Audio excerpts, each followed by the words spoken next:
My first memory of meeting you was when the Accelerator Centre was still essentially a concrete pad. It was an idea on North Campus. You were the president of the University of Waterloo. And there was this idea that if we took this essentially giant cornfield and turned it into a hotbed of innovation, that great things would happen. So sort of looking from where that idea started to what it's become today, love to just get some of your thoughts on sort of how that progressed through time. Well, in a way, Curtis, it was a long time coming. Early on in the history of the university, going back to 1957, our forefathers and foremothers, Board of Governors, purchased 500 acres and then a further 500 acres of cornfield. And at the time, I think they were laughed at. First of all, here you've got a university outside the city. Why wouldn't you have it downtown? And secondly, you've got all this property. What on earth are you going to do with it? And it was very controversial, the decision to actually find the money and purchase that. But I think it was Carl Pollack who was the prime promoter of it, and Ira Needles was the board chair. And when they called for the question on the issue, Mr. Pollack said, if we don't make this purchase now, in 50 years' time, they'll never forgive us. And it took almost 50 years for that dream to be fulfilled. It's a very sort of, I would characterize it as a very entrepreneurial initiative. With any entrepreneurial initiative, there's often people who, like you say, might laugh at the initiative. When you're trying to get this off the ground and convince the university to allow the cornfield to be turned into a research technology park, and I would say the Accelerator Centre at the time, there was no incubation happening in Waterloo. It was a very kind of novel and out there concept. Did you get a lot of resistance from different forces inside the university or inside the cities about sort of transforming that? Well, first of all, we began with a cohort of really great people, business people, technology people in the community, some people within the university, and the municipal leaders were very, very keen on moving forward. And the transition for us was to say, this is not the offer of a real estate to a large company that will, multinational will come. This is an opportunity to be tightly associated with our university, with Wilfrid Laurier University, with Conestoga College, with other universities around, and to bring industry, particularly industry that had a high R&D component, right onto the campus of the university to take advantage of our co-op problem, to share laboratory space, to be sure that there was as much relationship between our professors and students as possible with the application. And that transformation then caused us to go right back to the roots of the University of Waterloo.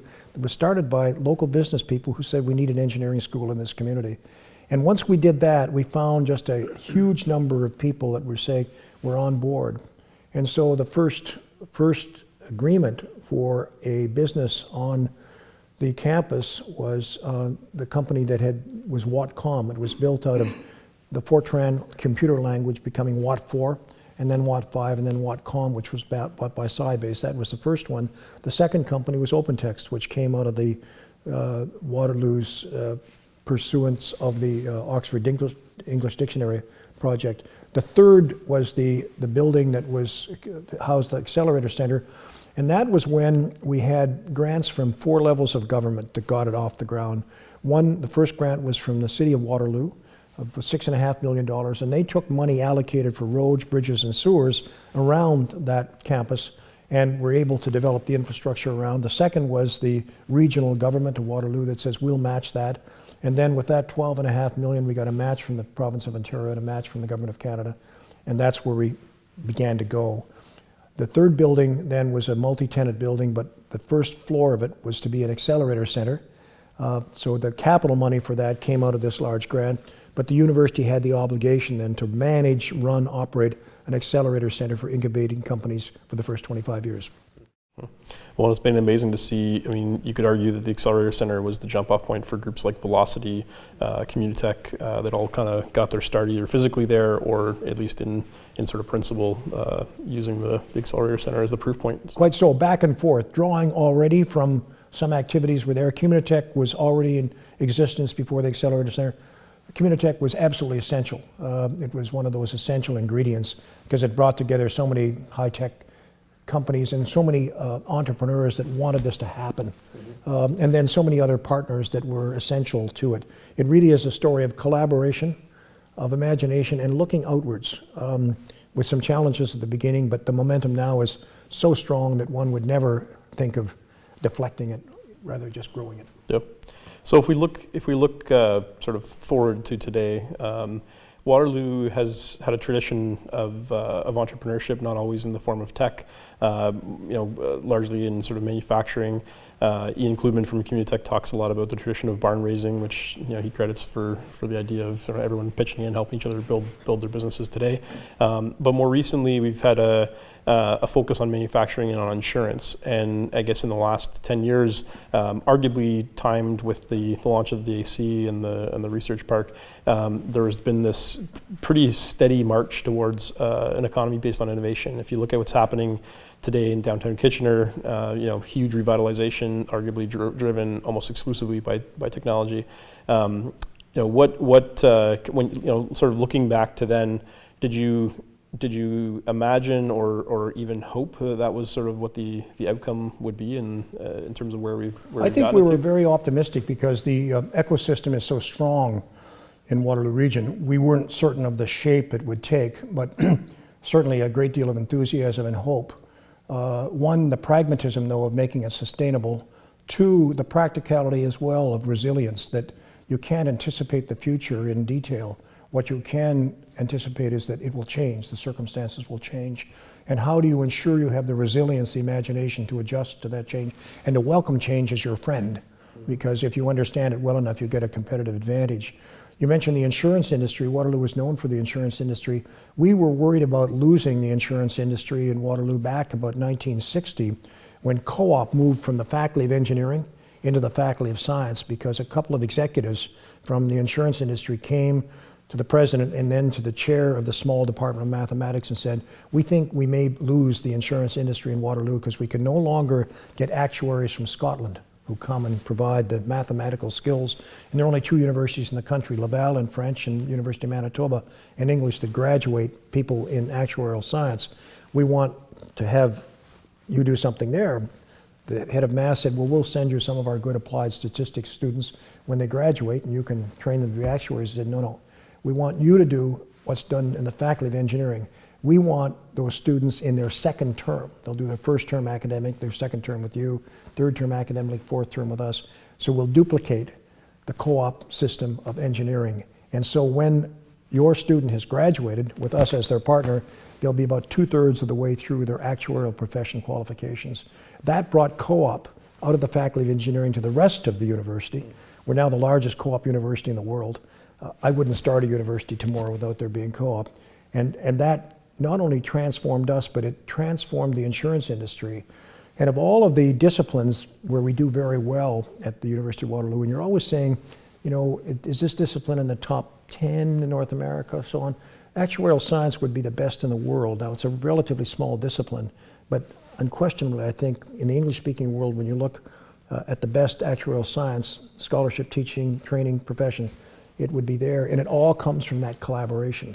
And I could tell that story again and again and again about the resilience of embracing change and being able to adjust to it and to graduate students and produce research that can enhance the objectives of the particular industry or the particular segment. So is there something unique happening in Waterloo per se that you think allows this innovation ecosystem to kind of feed on itself and grow like it has been? I've thought a lot about that, and barn raising lives in my mind. The first white people that came to the region for any length of time were 1800, and they were Mennonites from Pennsylvania. They came in their Conestoga wagons, and the first thing they did was to clear their fields and build their houses, and then neighbor by neighbor helping to build the barns. And then if a barn burned down or a new person came into the community, they all gathered around to build the barn. That was a social innovation. It's a social innovation that goes back, I guess, to the beginning of time, helping our neighbor. But it was coming together with whatever skills an individual had, with some materials, and a willingness to see our neighbor get a good start and get on. And that spirit of collaboration is very much an important agreement. Another ingredient that's important, I think, is the outward-looking nature. As Waterloo Region grew as a farming community, it tended to produce more than self-sufficiency, more than to feed itself. It exported, whether it would be Schneider's meats, for example, cheese, agricultural equipment, and then on to more other kinds of manufacturing. There was always a sense of the export market. And the third thing I would say, it's been a very good community for immigrants right from 1800 on, where immigrants are welcome. They tend to come as very hardworking people who want life to be better for their children, and have brought that fresh imagination and that great work ethic into the community, building on it. And so it's a wonderful ecosystem. Now from that, of course, came another important ingredient, and that was education and talent. And the birth of the University of Waterloo in 1957, I think, was an important next step in ensuring that you had a center of learning, particularly with co-op education and particularly with an intellectual property policy that encouraged technology transfer were very key. And now, we see a community that is transformed once again. Look at Perimeter Institute and the Institute of Quantum Computing, what they will do in helping us lead in the world of physics and applied physics, and on and on. Yep. In terms of sort of looking at the national scale, we're living in a time where the resource market, the commodity market, is going through a down cycle. And arguably Canada for the last decade has rested our success on that sector. So what sorts of lessons can be taken from Waterloo and applied at the national scale? And then I guess what sort of strengths do we have as a nation that we can use to apply in an entrepreneurial sense? Well, I would say building a culture of innovation in the country, and it's a culture. It lives in everybody's sort of passion and soul. It's not just a few unusual people who are techie that's important. And that cultural innovation is not just like technological innovation, it's business innovation, and it's also social innovation.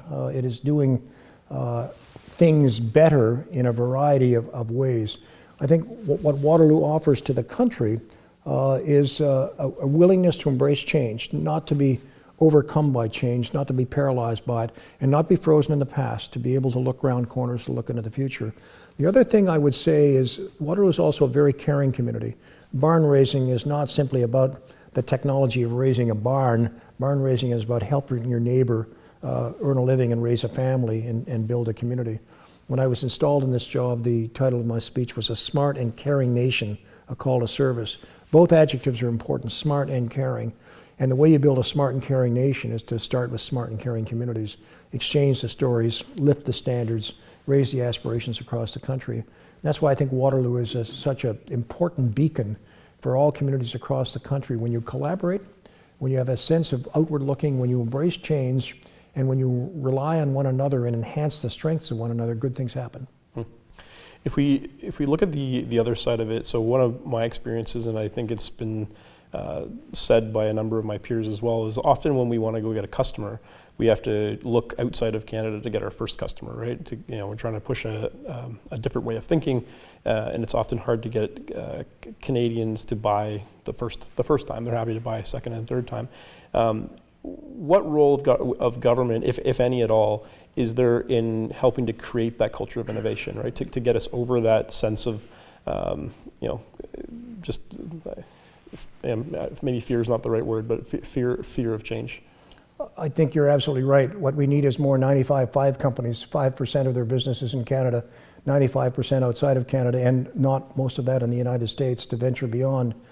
Governments have an important role in setting policy. One, of course, is negotiating trade agreements and trade plus agreements that ensure that we have cross-investment and as easy a path as possible for Canadian companies to go outside. Another that's very important to me is enhancing education across boundaries. I call it the diplomacy of knowledge.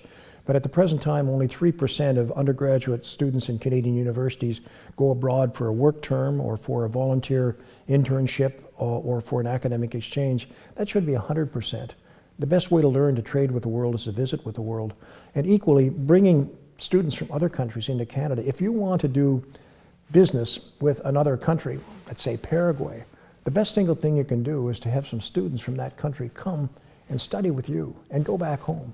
They're your best ambassadors possible. So in my international missions in this job, we've now been 44 such missions in 5 years. I often speak of the purpose being EIT, Education, Innovation, Trade, and they're all parts of a triangle, education, innovation, trade, that link up with one another and reinforce one another. If you do the education side well, and if you make global citizens of your own own students, and you bring students from abroad who come to have a special understanding of your country, innovation and trade between and amongst those countries goes very well. Another great advantage we have is Canada's immigration policy, which has always been open. We're the most immigrant-friendly country in the world. When you come to Canada, you don't give up your heritage, you keep your heritage. We're multicultural. Just think of the advantage we have in the language skills alone in Toronto, over 190 different languages spoken, where someone from that group of people can go back to that home country and say, I'm a Canadian here to do business with that particular country. Yeah, in a much more scaled down sense, I see with our German office, we have French, Italian, Arabic, German, British English, Spanish, all in that office, which makes for a great World Cup season. But it's also, I find, the generation that we have largely working in that office, which are my age, the age of my peers that work for the company. I find it's very easy for us to do business together, even though we all come from different walks of life. And they make comment about, even within Europe, that's a very new thing that's happened in Europe. And so it'll be interesting, I think, the next 25 years. I think it's a Canadian advantage that we are, as a smaller country, used to dealing with difference and accommodating that and welcoming it. I also say that our challenge isn't to become bilingual in Canada, it's to become trilingual, to see the need for 2 or 3 more languages and to be able to function with the world. I'm a great believer in exchanges. We have 5 daughters who began international exchanges at age 12. Most important thing in their development. And if 4 things happened to them that I could watch in their transformation. Number 1, they became more curious. All kids are curious, they ask why all the time, but when you're exposed to international difference, you're curious about that difference. The second thing is they became more tolerant in the best sense of that word. Not, I'm tolerant, I kind of accept that you're different and that's okay, but tolerant in that I'm very interested in what makes your difference and what are the roots of your difference. The third thing that happens is their judgment becomes better because they become used not to accepting a first impression or the first statement about something. They know there's another side of the story or a fuller side of the story. They'll search for that before they come to a conclusion. And the fourth thing that happens, the most delightful of all, is they become more empathetic. Not sympathetic, I sympathize with your problem, but empathetic, I can walk on your shoes and I know the challenge that you're having, and therefore maybe I can be helpful to you. Obviously, these days we have a new government, and there's been a big focus in the language they've been using as they've kind of come into power. Been a big focus on innovation, and you're seeing it, in the language, but also in some of the ways that they're starting to invest in the country. So I'd be curious to get your take on, if you look out 10 years from now, with some of the infrastructure that was laid down 10 years ago that's got us to where we are, but then some of the investments that we're starting to make as a country, where do you think we are 10 years from now? Well, I'm very pleased with the steps we're taking at the present time in terms of trying to develop and reinforce the culture of innovation. First of all, the federal cabinet is 50% women. I think that's a very important benchmark. Why wouldn't we take advantage of 100% of the talent of our population and not just 50% when the other 50% is so good? If I were king for a day, I would declare and try to enact equal opportunity for women in education everywhere in the world. And if we ever accomplish that, the world would be a much different and much better place. So that's a good start. Secondly, the language is good. The language of the throne speech is very innovative focused. The old Ministry of Industry is now called the Minister of Innovation, Science and Economic Development. The old Ministry of Environment is the Ministry of Climate Change and Innovation. We have a Minister of Science within the old Minister of Industry. Those are all good signals, I think, of where we want to go as a country. 10 years' time, I hope that the culture of innovation would be strongly reinforced. One of the things we've done within this office, with the great leadership of Tom Jenkins, another extraordinary product of Waterloo, is to create the Governor General's Innovation Awards. We'll be offering the first ones in April. And those are innovations that are not simply, again, technological or business, they're social. And why do we do that? We do that because we want to celebrate innovation and bring together the many innovation awards across the country to have a pan-Canadian set of awards, 6 of them, to celebrate that, but to communicate to our citizenry how important it is to be innovative, to be able to welcome change. And so for me, that would be a benchmark in 10 years' time, that we truly have a culture of innovation in the country. that we have a sense in our students that they do want to study abroad because it's so enlightening and so expanding in terms of their own horizons, that we will continue to be a country that will have bountiful natural resources, but will insist on adding value to them always, that we will be very open to ideas from around the world, and so that when people look to Canada, they would say, Canada, not only a smart and caring nation, a good country, but a country that bristles with innovation, welcomes change, and enables all of their citizens to participate in that. And what about, in that same sort of 10-year time horizon, we live in changing times too. Sometimes change brings challenges. What sorts of things do we need to be thinking about as a country as we look out into that 10-year time horizon to make sure that we can capitalize on all those things, that we don't fall down along the way? Begin with our young. First of all, let's provide equality of opportunity to all the talent in the country. I quote an OECD study of 32 or 33 nations there, which shows the degree to which children exceed their parents in level of education. And they divide the country's populations into 5 quintiles, 20% each. In the top 4 quintiles, the top 80%, Canada's #1 of all the OECD countries in the degree to which children meet or exceed their parents' level of education. Now, intuitively, you would think for the bottom 20%, you've got to be up there, number 1, 2, 3. We're in the bottom third. So that means for 20% of our population, children don't meet or exceed their parents' level of education. They actually regress. So we're missing a whole segment of our population, very largely in the Indigenous community, particularly on the reserves, in populations, some immigrant populations in large cities, although generally immigrants do better than people who've been here for more than one generation. So that's a gap, I think, that we clearly have to fill if we want to have the ingredients for a nation that is very innovative. We clearly have to change the culture in our private sector to devote much more of our budgets into R&D, to learn to work smarter. We're down in the bottom third in the OECD country in private investment, business investment, and research and development. We're up in the top third in government, public investment, but we need more of that private investment. And thirdly, we have to work especially hard in our ecosystems like Waterloo spread across the country, where you educate people and you acclimatize people constantly to get up in the morning and say, how can I do what I'm doing better? Partly because it helps me to advance in my job, partly because it helps me, my company to become more prosperous, or my particular institution to do its work better, but also because it establishes a culture right across the country where you're constantly trying to improve and thinking imaginatively to do that.